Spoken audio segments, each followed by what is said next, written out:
Vamos abrir nossas Bíblias em Lucas capítulo 15. Vamos ler dos versos 8 ao 10.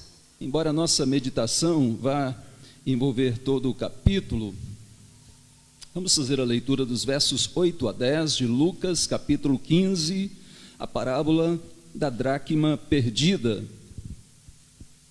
Diz assim: ou qual é a mulher que, tendo 10 dracmas, se perder uma, não acende a candeia, varre a casa e a procura diligentemente até encontrá-la?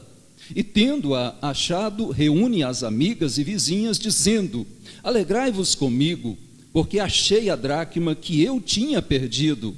Eu vos afirmo que, de igual modo, há júbilo diante dos anjos de Deus por um pecador que se arrepende. Amém. Queridos, nós estamos iniciando o mês da família. O mês de maio é sempre separado por nós e pela nossa Igreja Presbiteriana do Brasil como o mês da família. E também estamos começando aqui o nosso quarto Consolidando Famílias da Betel.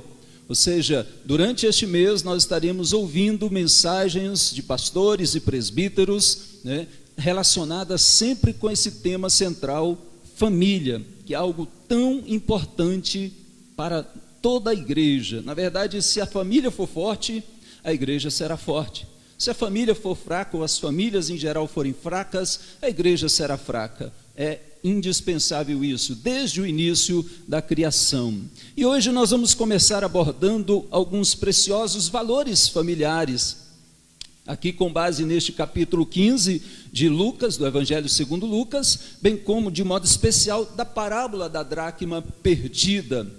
O foco principal deste capítulo 15 está relacionado com na realidade, não só do capítulo 15, de uma parábola, mas de todas as parábolas. O contexto aqui está relacionado com a questão da salvação, de um modo específico, com relação àqueles que se perderam e foram encontrados. Mas na interpretação dessa parábola, ou melhor, destas 3 parábolas que os especialistas entendem como sendo algo conexo, elas estão ligadas. Tudo teve um início na conversa de Jesus com os fariseus, e ele faz essas 3 parábolas, da ovelha perdida, da dracma perdida e do filho pródigo perdido.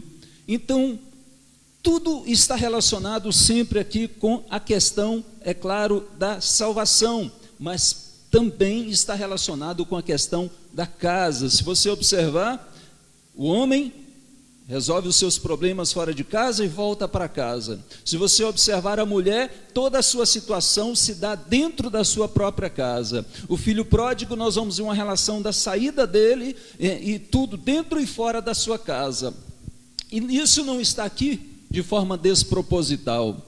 Isso não está aqui como sendo apenas mais uma questão sem importância dentro da interpretação das parábolas.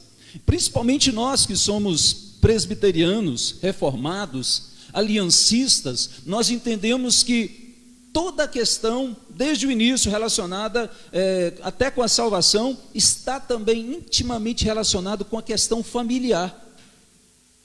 A aliança de Deus, Deus trabalha sempre na questão não apenas de um indivíduo em si. Embora haja uma responsabilidade pessoal no decorrer das Escrituras, está relacionado com famílias. Deus trabalha com famílias desde a criação de todas as coisas. Então, nós queremos, observando neste texto, com base neste texto e também no seu contexto literário, no seu contexto histórico, no seu contexto também cultural, observar que esses personagens aqui envolvidos, eles tiveram alguns problemas dentro dos seus lares. E eles tiveram também algumas atitudes em relação a estes problemas experimentados. Por exemplo, o homem que saiu para resolver o problema fora, mas voltou para dentro do seu lar. A mulher que tinha um problema sério dentro da sua casa, e ela também foi usada ali e trabalhou para que esse problema fosse resolvido. O pai e os 2 irmãos também, dentro e fora do lar. E a pergunta inicial é: quais são os valores que norteiam a sua família? tanto para nós que estamos aqui presentes, como para quem nos acompanha, fica essa pergunta: quais são os valores que norteiam a sua família? Você sabe quais são eles? Já os identificou? Você se apercebeu deles? Então, meus amados, talvez esse estudo de hoje vai te ajudar. É preciso perceber quando algum destes valores está presente, já esteve presente ou nunca esteve presente na nossa relação familiar. A família cristã, ela tem valores preciosos, valiosos, baseados não apenas nessa passagem deste capítulo, mas em toda a Escritura Sagrada. São valores estabelecidos por Deus e que fazem toda a diferença na nossa vida, na nossa relação familiar. E o primeiro dele que eu queria observar com os irmãos é que os valores familiares são essenciais para o bom andamento da família. Os valores familiares são essenciais para o bom andamento da família. A dracma era a moeda corrente daquela época e ela tinha um valor muito especial para aquela família. A dracma, o dinheiro, a moeda corrente não era a única forma de negociar.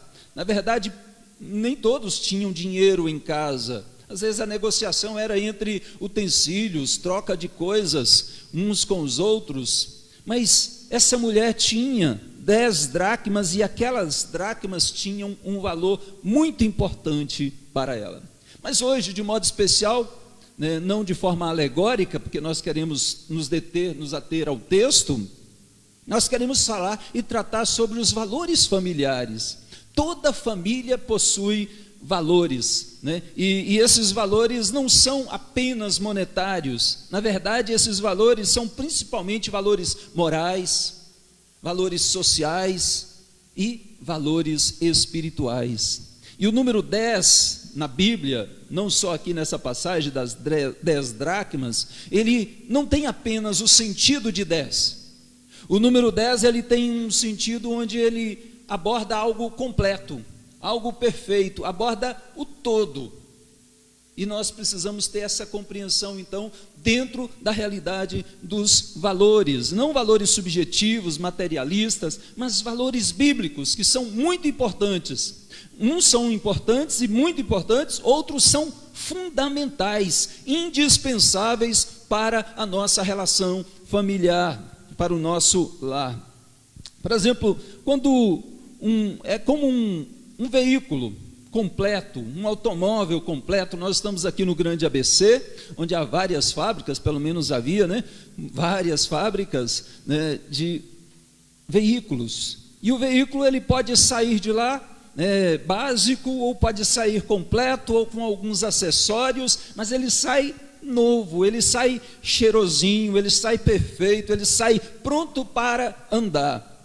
Completo ou não, ele sai para andar. Ainda não é perfeito, porque a cada ano ele é melhorado, e de fato surge um novo modelo, surgem novos acessórios, e este carro vai melhorando ano após anos, Então, um carro que você tem de 10 anos atrás, ele tem vários acessórios diferentes, um design diferente, mas às vezes até bem aperfeiçoado na qualidade, Alguns problemas obtidos lá atrás já não tem mais. Então o carro ele pode ser aperfeiçoado dia após dia, E assim também, meus amados, como às vezes um carro sai completo de uma fábrica, o casamento também, o ideal dele é esse. É completo, é o todo, são as 10 dracmas, os 10 valores, representando um todo.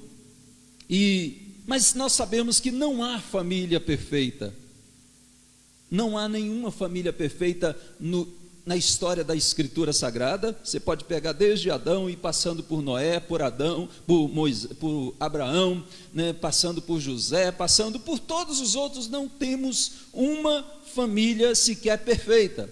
Mas esse é o nosso alvo. As 10 dracmas é o nosso ideal. O completo, o todo, é o alvo, a perfeição, o projeto como designado por Deus. Sabemos que o pecado entrou no mundo e afetou todos, inclusive a vida familiar. Então, esse é o nosso ideal.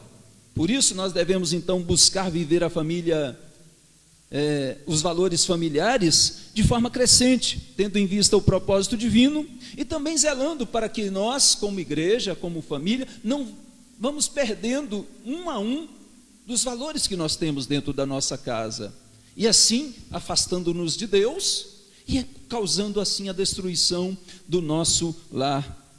Nessa primeira parte da mensagem, considerando essas 3 parábolas, eu vou destacar brevemente alguns valores fundamentais, buscando-os dentro desse próprio texto, não numa ordem de importância, não necessariamente, às vezes colocando um como mais importante do que o outro, mas todos eles são muito importantes e estão interligados. Nós vamos observar então, e o primeiro, não está aqui só pelo fato de ser o primeiro, mas é de fato importante, que é o amor.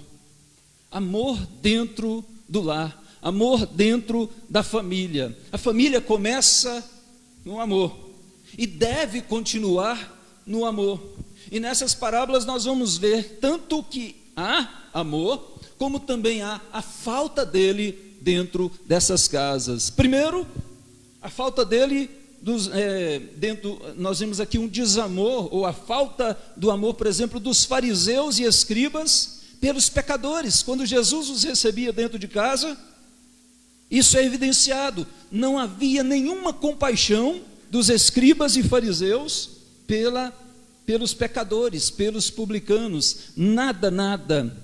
Também vemos a falta do amor aqui do irmão mais novo, quando ele requer tudo que ele tinha, a sua parte, e pega tudo e vai embora. Vimos nisso um amor a si mesmo, um egoísmo ou um egocentrismo, mas não o amor verdadeiro. Vemos também a falta de amor do irmão mais velho, quando o irmão mais novo se achega voltando para o seu lar, arrependido, o irmão mais velho não expressa esse amor. Então, o desamor está presente aqui nessas passagens, mas também há um grande amor aqui evidenciado, e nós queremos observá-lo, por exemplo, naquele homem ou pastor que traz a ovelha sobre os seus ombros. Ele vai buscá-la e traz a ovelha sobre os seus ombros, manifestando grande amor por aquela ovelha. Nós vemos também o grande amor do pai pelo filho pródigo, aquele que foi, que errou, que falhou, ele volta e é recebido com grande amor. Ambos os casos evidenciam o grande amor de Deus para conosco, para com nós que estávamos perdidos e fomos amados não merecendo. O pastor buscando ovelha simboliza o amor de Deus. O pai recebendo o filho simboliza o amor de Deus por mim, por você, em Cristo Jesus, o nosso redentor, o nosso resgatador. Então, amados, aqui vemos atitudes de amor. E o amor, ele não é uma mera paixão. Amor não é um mero sentimento, uma mera emoção. As emoções passam, acabam. Elas são instáveis, são volúveis.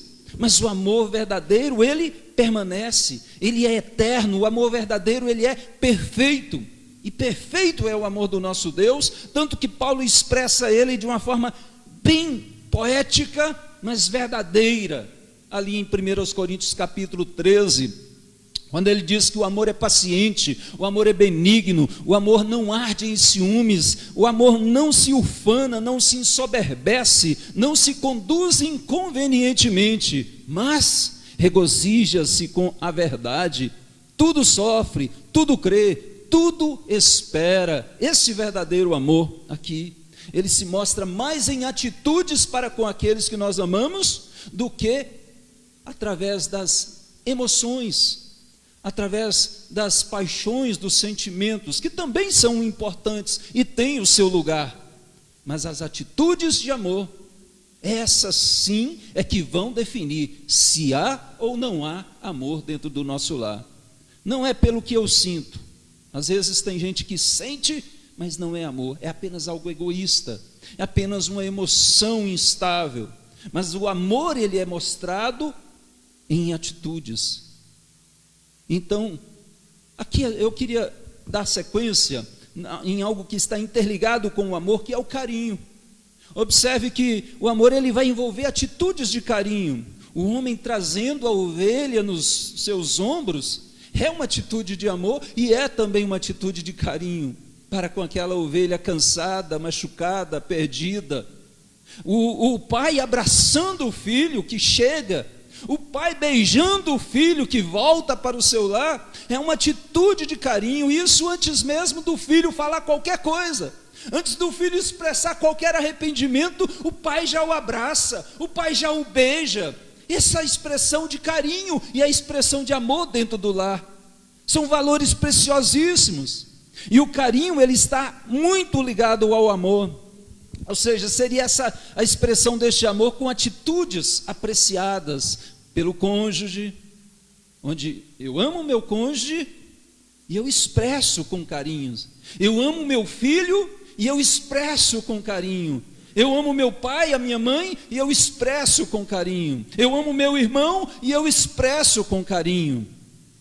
Esses são valores essenciais dentro do nosso lar, dentro da nossa família. E esse carinho, ele é expressado aqui, como nós vimos, através do beijo. Quem tem o costume de beijar o filho? A Bíblia diz que eu devo beijar o meu filho. Quem tem o costume de abraçá-lo? Quem tem o costume de dizer aquelas palavras magníficas, eu te amo? Quem tem esse costume dentro do lar? Nós precisamos reavaliar e ver onde estão os valores dentro do nosso lar. Nessa parábola, nós vemos que Jesus, falando de salvação, relaciona tudo com o amor e relaciona tudo com a família. Essas palavras e atitudes de carinho e de amor podem sustentar um lar, podem fortalecer os laços familiares, podem restaurar casamentos, podem trazer de volta filhos perdidos. É preciso restaurar, restabelecer esses valores. Um outro valor que eu queria destacar é o perdão. Dentro de casa nós recebemos pecadores, como Jesus já começou o texto aqui no versículo 1, recebendo pecadores e publicanos dentro de casa, comendo com eles. Dentro de casa nós não só recebemos, como nós também temos pecadores. Todas essas três parábolas abordam a questão do perdido dentro de casa, ou na vida familiar. Temos pecadores e precisamos exercer o perdão. Se nós não exercermos o perdão dentro do nosso lar, o nosso lar vai desabar, vai desestruturar, não subsiste, porque ele é formado por pecadores.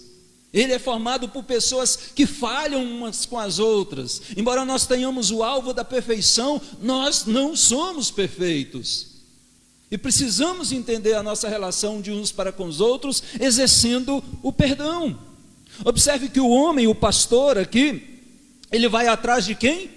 Da ovelha desgarrada. E ele a coloca sobre os ombros e celebra a sua restauração. Os outros, os 99 justos, que o texto aqui diz, né, eles não precisam se arrepender, pelo menos não daquele pecado, daquele desvio, daquela desgarrada. Os 99 justos não precisavam, mas eles precisavam perdoar aquele que estava desgarrado, aquele que se desviou, aquele cujo pastor teve que largá-las para ir buscar. Então é preciso exercer o perdão mútuo na nossa relação familiar. Veja que o pai perdoa o filho mais novo. Na sequência aqui, são essas três parábolas dos perdidos. O pai vai perdoar o filho mais novo. Perdoa da sua rebeldia inicial, de ter abandonado tudo, de ter abandonado a sua família. Perdoa-o porque ele lá fora no mundo envolveu numa vida de pecados, dissolutamente. Chega em casa e recebe o perdão.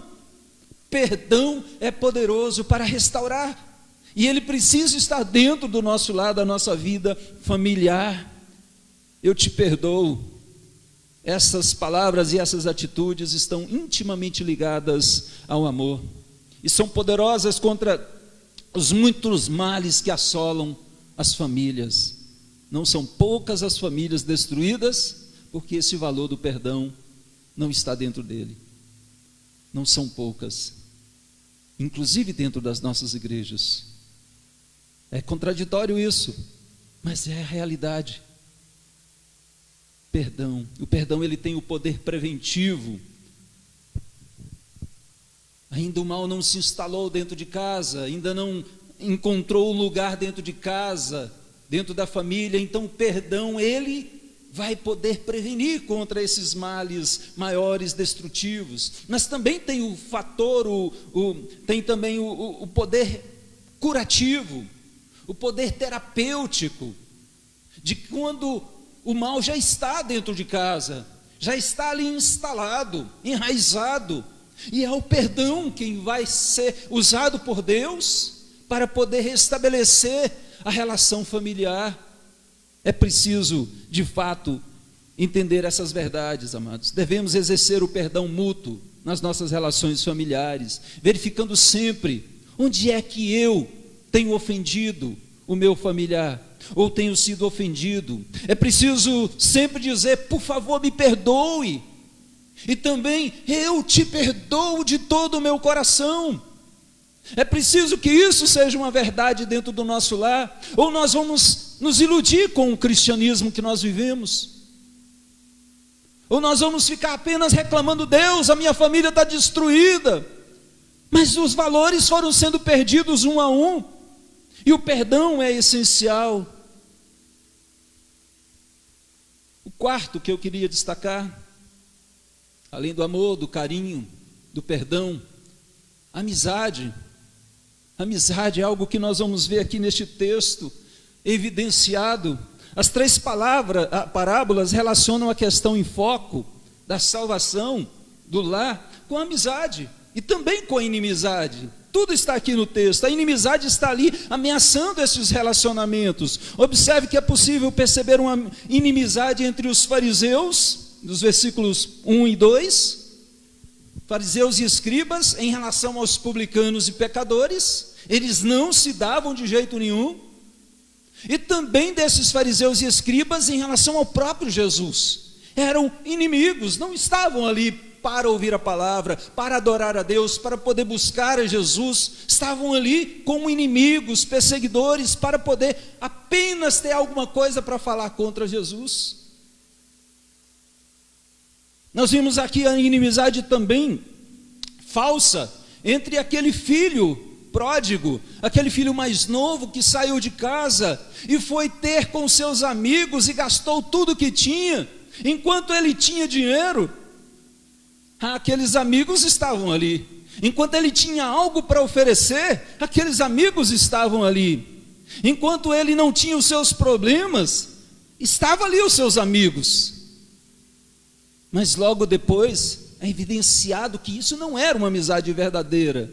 É interessante que esse filho largou a amizade dentro do seu lar, com seu pai, com seu irmão, com a sua família, e foi tentar buscar uma amizade lá fora, falsa, apenas baseada no que você pode dar.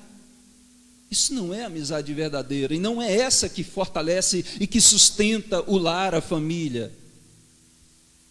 Mas aqui nós vamos encontrar também a inimizade entre o próprio irmão mais velho. Quando o irmão mais novo chega e volta, não há ali algum resquício de amizade. Então nós vemos a inimizade, mas também vemos que a amizade genuína estava presente aqui nestas três parábolas. Estava presente aqui, por exemplo, fortalecendo os lares, os laços familiares dentro de casa. O homem, quando ele encontra a ovelha, ele volta para casa e faz o quê? Reúne os amigos e vizinhos. Amigos e vizinhos são reunidos. A mulher faz a mesma coisa quando encontra a sua dracma perdida. Ela reúne as amigas e as vizinhas, e aí celebram juntos. O próprio pai, quando o filho volta, ele reúne os servos. Aqui vemos uma inclusão social e celebra a amizade ali. incluindo os amigos, os servos e é claro, todos os familiares. No próprio contexto, nós também encontramos o Jesus, no início, tendo amizade ali com quem? Com os publicanos e pecadores. Ele não passava a mão na cabeça dos publicanos e pecadores, não. Ele apontava os erros deles, exigia arrependimento dos publicanos e pecadores, mas não os desprezava, os amava. E tinha uma amizade, enquanto eles eram rejeitados pelos fariseus e escribas, Jesus mantém essa relação de amizade com eles. Amizades verdadeiras são cada vez mais raras, meus queridos, mas elas precisam existir dentro de casa e de uma forma muito especial dentro da nossa casa. Precisamos ter amigos fora? Sim, é raro, muito raro, precisamos deles. Mas dentro de casa é indispensável que haja amizade. Na relação conjugal, onde o marido e a esposa confiam um no outro e têm uma relação, entendendo que há imperfeições, mesmo sabendo que há imperfeições, o cônjuge vai defender o seu companheiro, a sua companheira, não passando a mão na cabeça dos seus erros, mas vai abençoar, vai amar, vai ter uma relação de cumplicidade. É fundamental esse companheirismo dentro do relacionamento conjugal. Entre pais e filhos, como nós precisamos de amizades entre pais e filhos. Quantos filhos estão lá fora no mundo, porque não tem uma amizade dentro de casa, não tem um pai para ouvir, como esse filho pródigo ao voltar, não tem um filho para ouvir o pai. É preciso haver essa amizade, irmão para ouvir irmão, ou irmã, né, para ouvir irmã. É fundamental essa relação de amizade dentro da nossa vida familiar, uns para com os outros. Em quinto lugar, e de uma forma central, e não por acaso também, eu queria abordar a espiritualidade, amor, carinho, perdão, amizade, espiritualidade. Eu coloquei o nome de espiritualidade para abranger todo o aspecto espiritual. Esse é o ponto central, principal dessa parábola. Na verdade, Jesus está trabalhando aqui através dessa expressão da vida espiritual. Ele vai mostrar que há uma conexão total entre a nossa vida terrena, a nossa vida familiar e a vida espiritual, a vida celestial. Está tudo interligado. E esse é um fator principal. E Jesus mostra através dessas parábolas também que há uma realidade dos pecadores e publicanos dentro de casa, ou seja, daqueles que estão perdidos. Identifica também que o arrependimento dos publicanos e pecadores que foram ali para ouvir a palavra de Jesus, que foram ali para ouvir o ensinamento, a pregação de Jesus, diferente dos escribas e fariseus, eles queriam ouvir. Eram pecadores terríveis, rejeitados, mas eles queriam mudança na sua vida. E a vida espiritual aqui, e esse aspecto de Jesus destaca esse arrependimento destes homens. Aqui também nessas parábolas Jesus vai reprovar a falsa espiritualidade dos escribas e fariseus, que se achavam mais santos do que os outros. Achavam que o lar de Jesus não era mais estruturado do que o deles. Achava que aqueles escribas e fariseus tinham uma família perfeita e a dele não era. Então nós vamos ver aqui Jesus reprovando a falsa espiritualidade daqueles escribas e fariseus.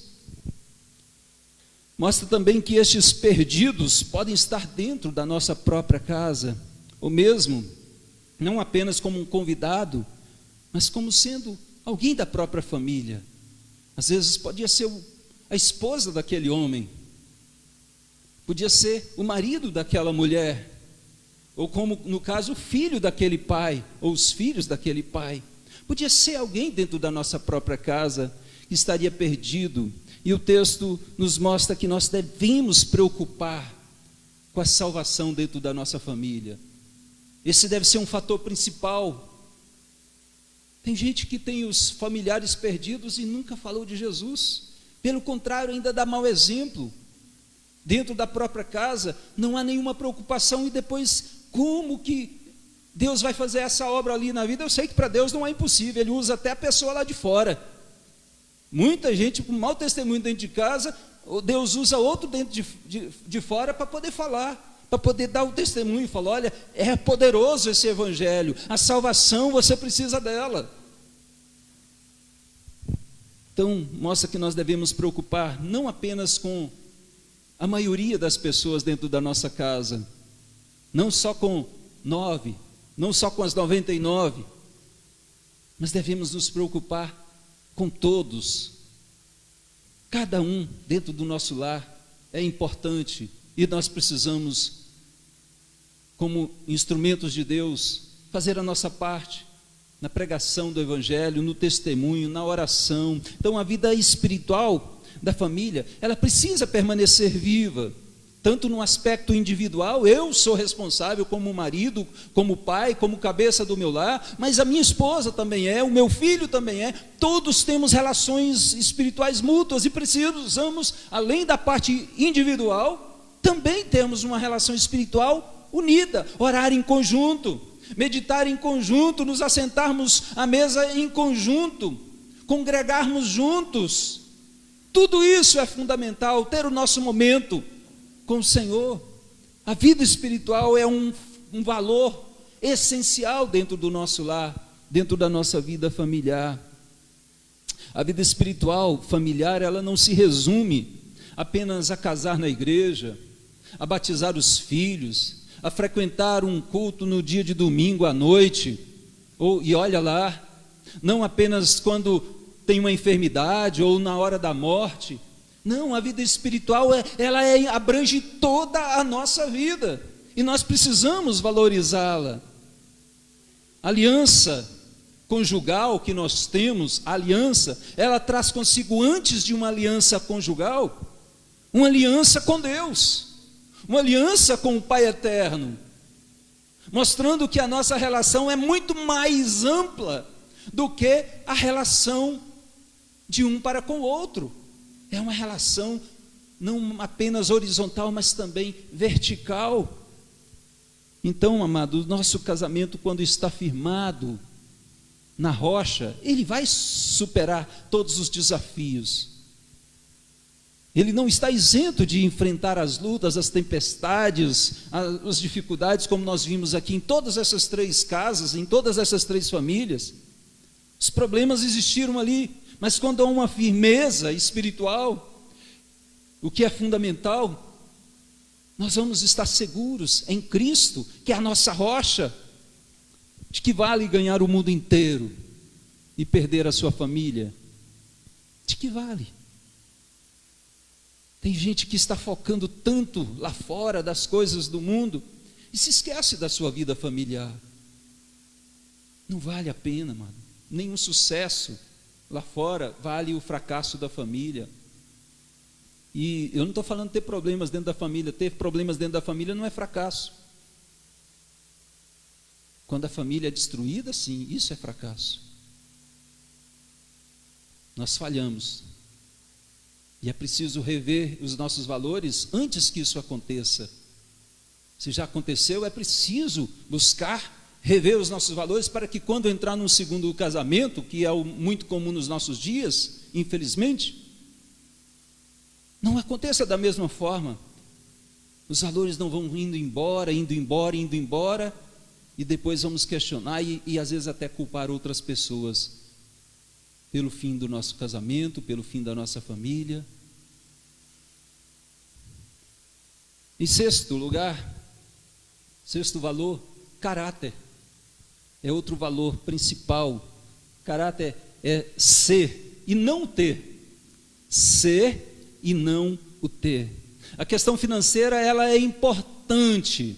Em todas as famílias, em todas as pessoas, a questão financeira é importante. E nós precisamos saber lidar com essa questão. Ou ela poderá destruir a vida familiar, se nós não tivermos essa estrutura. Os personagens deste texto aqui lidaram de formas diferentes com a questão financeira, com caráter ou sem caráter.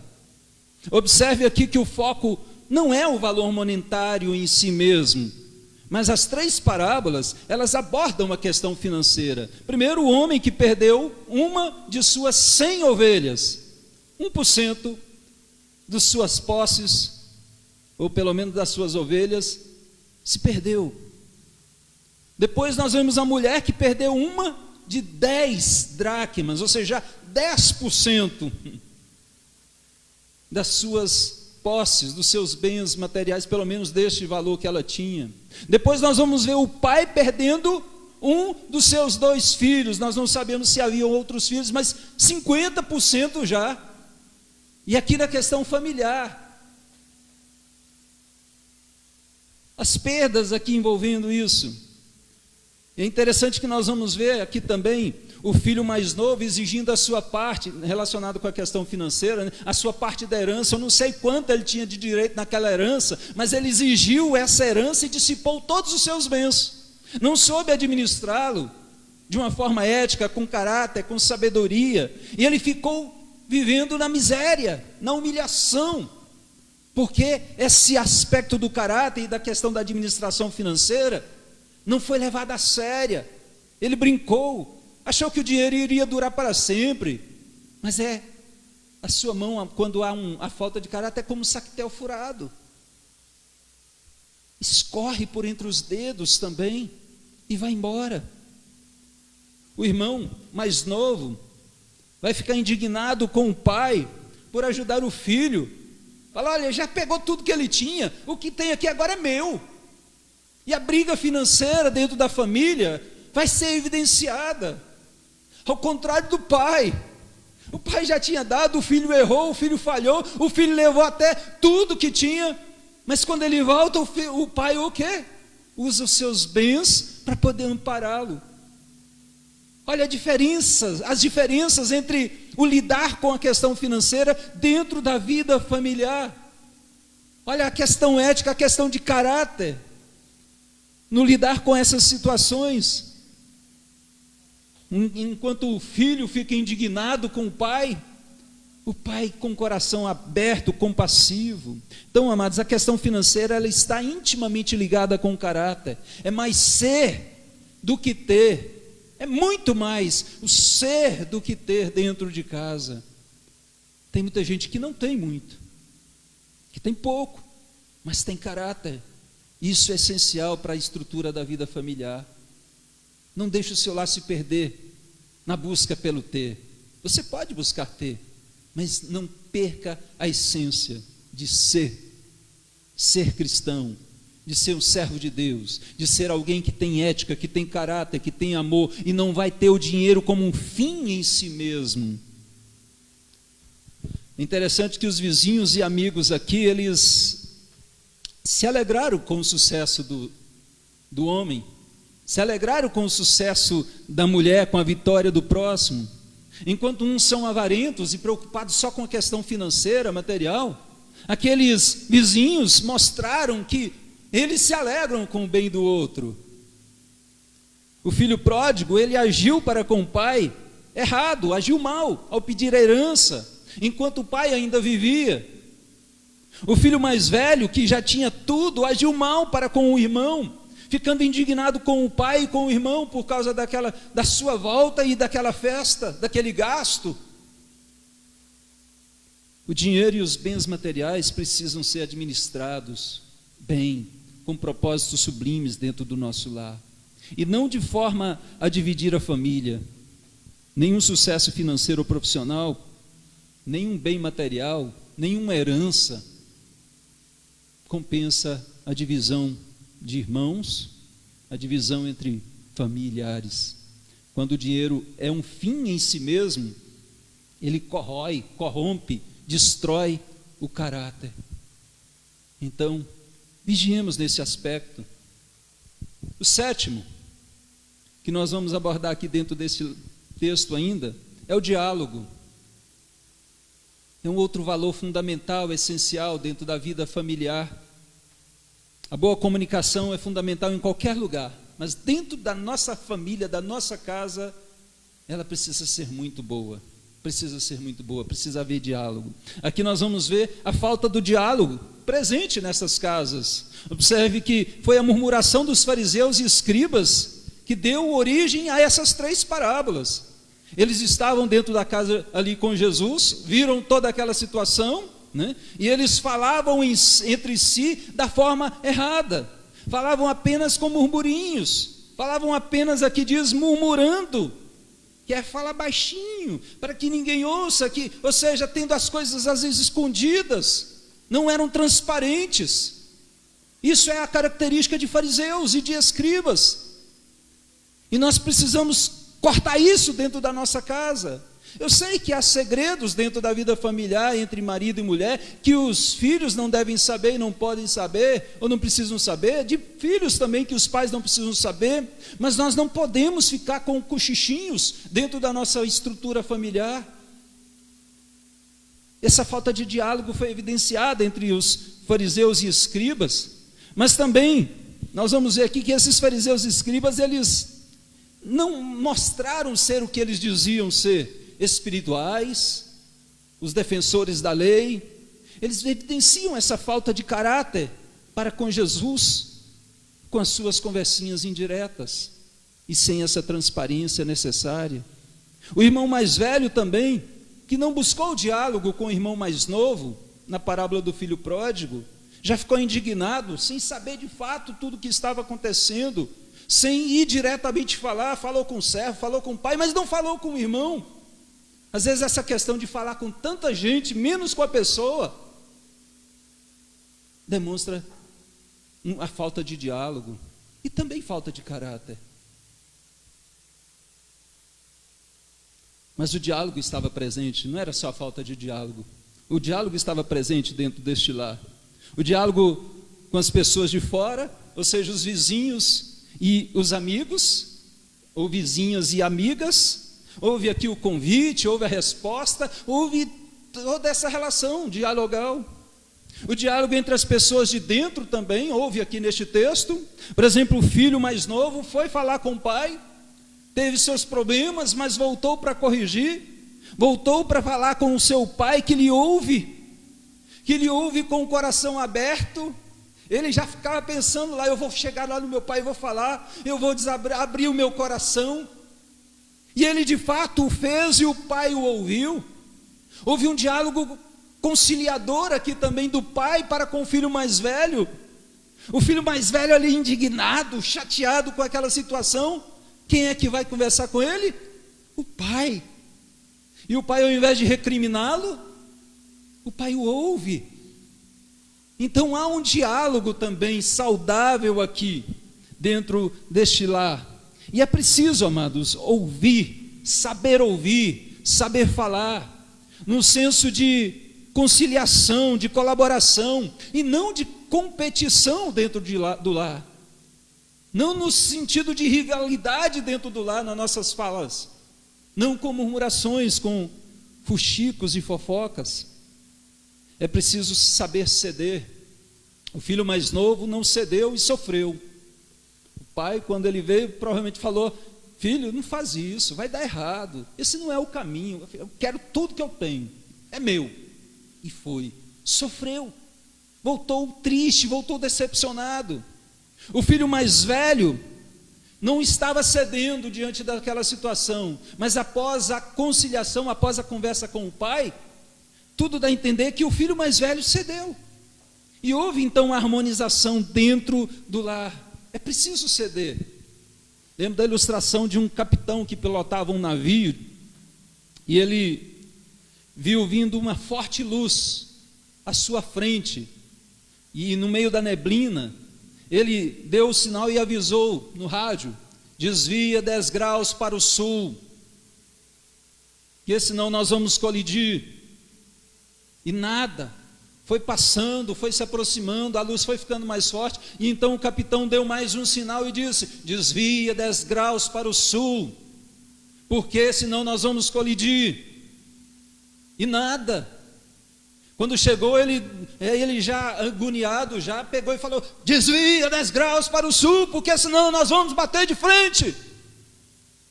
E de repente vem uma resposta gélida lá do outro lado: desvia você 10 graus para o norte, eu sou um farol, senão você vai afundar.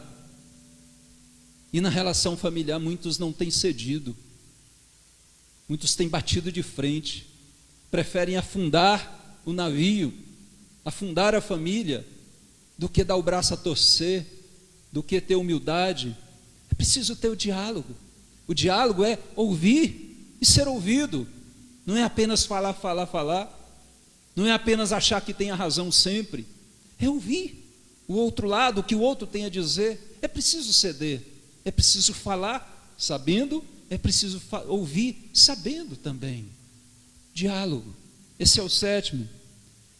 Em 8º, ou seja, amor, carinho, perdão, amizade, espiritualidade, caráter, diálogo.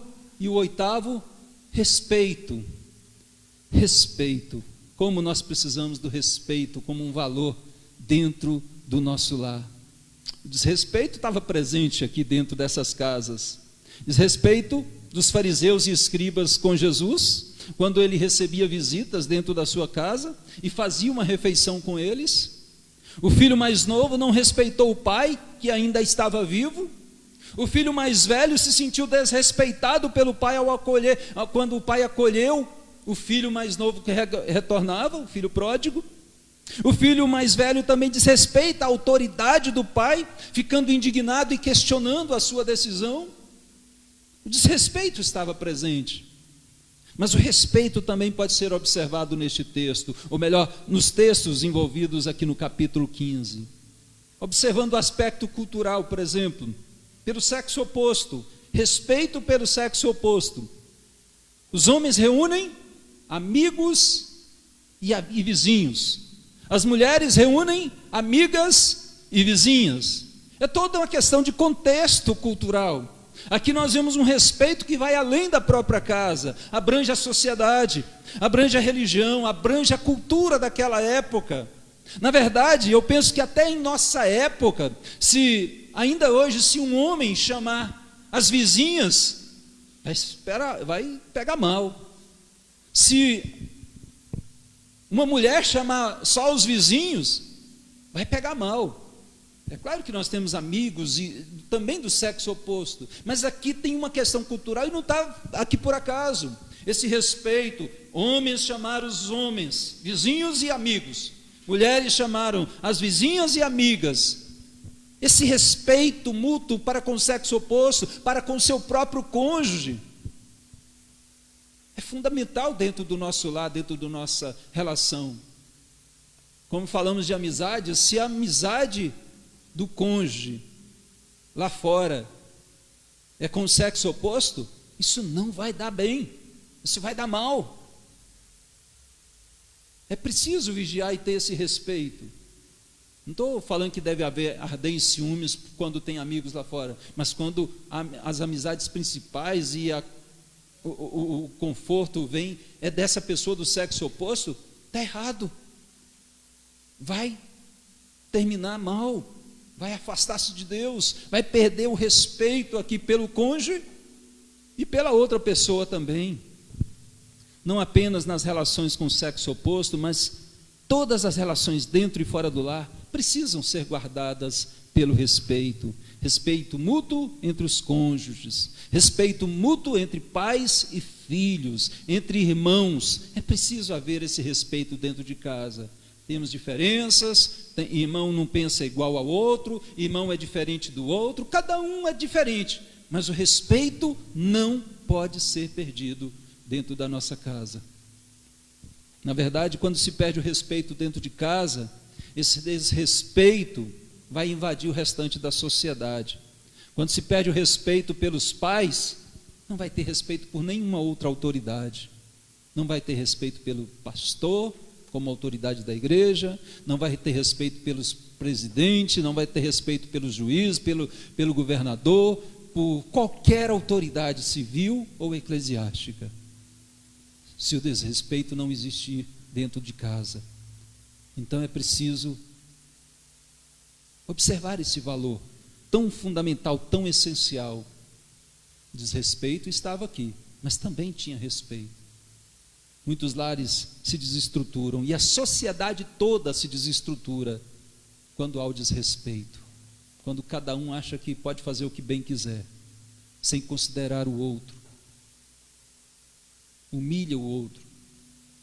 Hoje eu tenho visto isso acontecer no âmbito político do nosso país e nas mídias sociais. Discordar de uma autoridade, do presidente ou do governador, né? Às vezes eu concordo com um e discordo do outro, às vezes discordo dos dois. Isso não me dá o direito de desrespeitá-los, humilhá-los, fazer piadinhas, chacotas com ele. A gente precisa ter esse senso. São autoridades instituídas por Deus. Mas isso começa dentro de casa. Eu preciso ver como anda esse valor do respeito dentro da minha casa.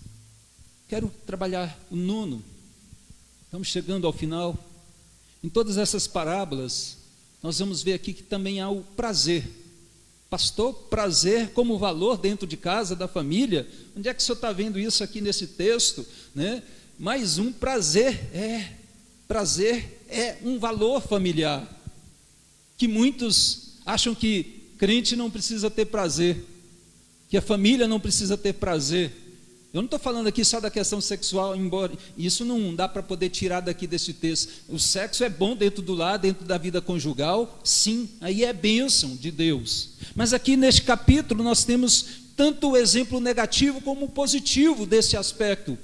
Por exemplo, o exemplo negativo do hedonismo, a busca do prazer como um fim em si mesmo, buscado aqui e experimentado pelo jovem filho pródigo.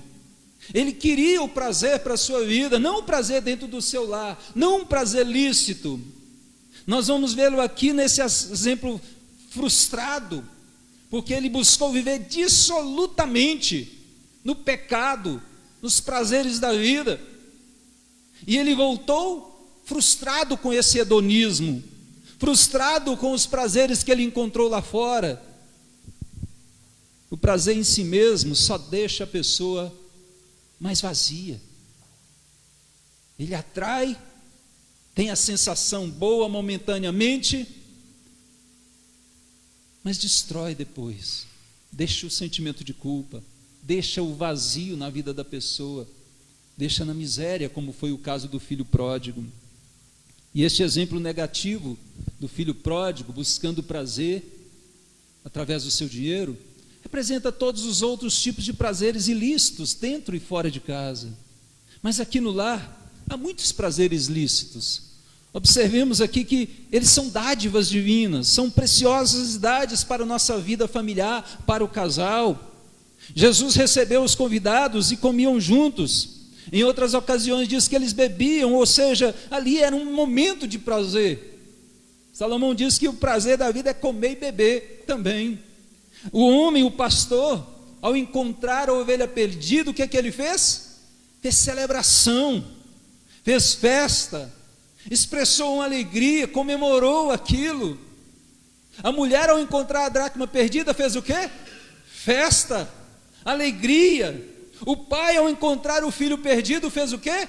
Festa, alegria. E aqui diz ainda, com músicas e danças.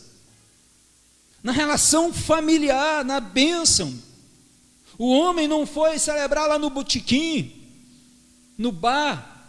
A mulher não foi para a balada para celebrar e buscar o seu prazer lá fora. O pai não fez qualquer outra coisa lá fora. Foi tudo acontecendo dentro de casa. Celebração, alegria, prazer. E o pai diz aí no versículo 32, no finalzinho, o pai afirma, era preciso que regozijássemos e nos alegrássemos. O nosso lar precisa se alegrar, celebrar com as pequenas coisas, com as grandes coisas. Há grandes feitos de Deus que são menosprezados dentro de lá. Do lar não há celebração. Ao invés de só murmurar, reclamar pelos problemas, pelas perdas, pelas dificuldades que nós já lidamos diariamente com o nosso lar, é preciso celebrar, nos alegrarmos. E Jesus vai dizer que tudo isso aqui é um tipo da alegria celestial.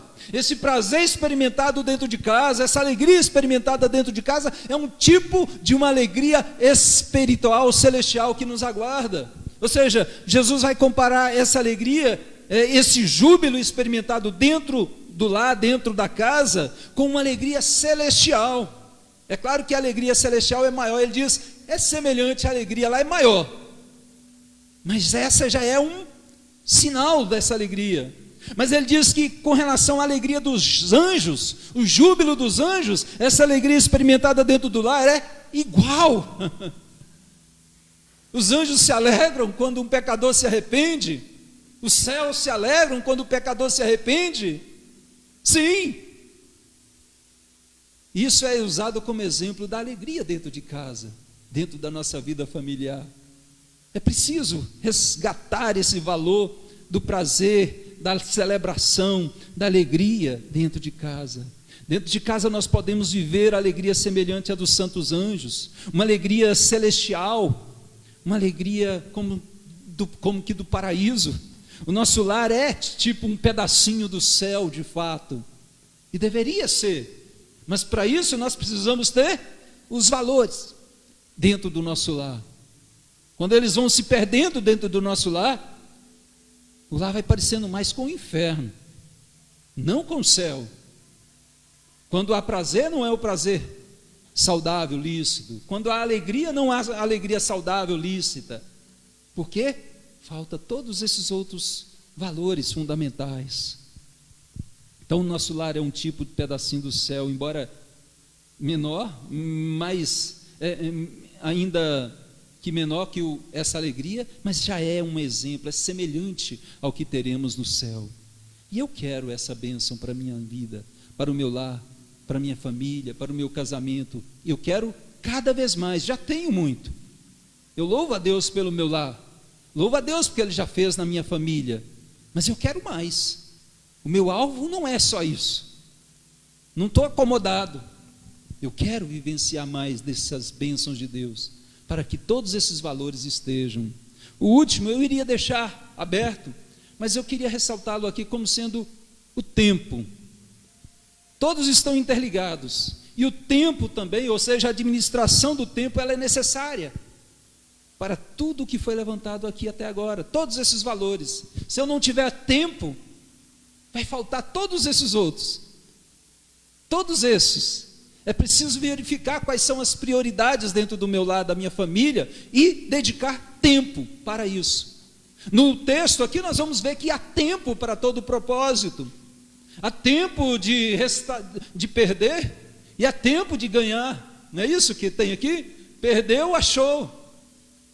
Há tempo de trabalho, o trabalho aqui é evidenciado. Há tempo de comer, de beber, de celebrar. Há tempo de trabalhar. Então é preciso administrar o tempo também dentro da nossa relação familiar, colocando sempre aquilo que é mais importante. Nós não podemos dizer, eu não tenho tempo para isso, não tenho tempo para um lazer para minha família. Para que você vai ter tempo? O que é mais importante para você? Não tenho tempo para orar junto com a minha família?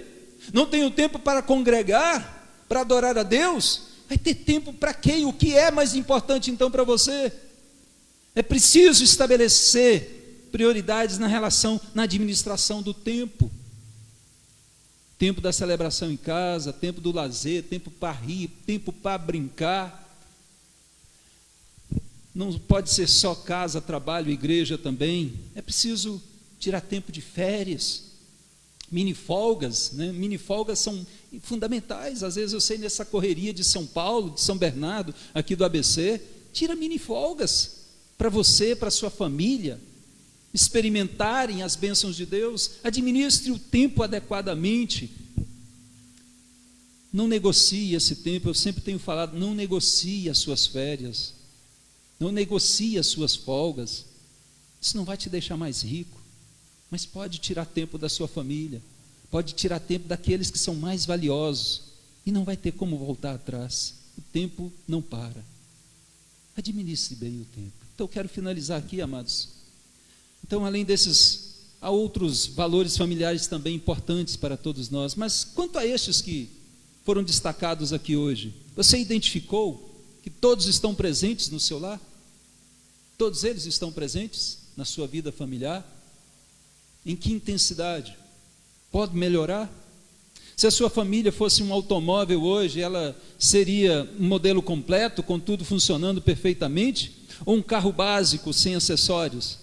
ou um carro já desgastado, né? A qualquer momento pode quebrar e deixar todos na mão, um para um lado, outro para o outro. Você identificou como anda o nível dos valores no seu lar? Na sua vida familiar, que não é no intuito de acusação, não é no intuito de apontar, é para refletirmos, é para analisarmos, cada lar é diferente do outro, não tem uma família perfeita, mas eu preciso avaliar como anda o amor, o carinho, o perdão, o diálogo, a amizade, a espiritualidade, o caráter, o respeito, o prazer, o tempo na minha relação familiar. O propósito de Deus é que as nossas famílias estejam bem, estejam unidas e vivendo para a glória dele, cuidando sim das coisas terrenas, mas considerando atentamente as questões espirituais, porque elas estão todas interligadas. Em salvação em Cristo e a minha vida familiar, tudo tem a ver. Sim, eu preciso valorizar a minha família. Se Deus quiser, hoje à noite nós aprenderemos um pouco mais sobre esse tema, os valores familiares, ainda baseados nessa passagem. Que Deus nos ajude e nos abençoe. Amém? Amém.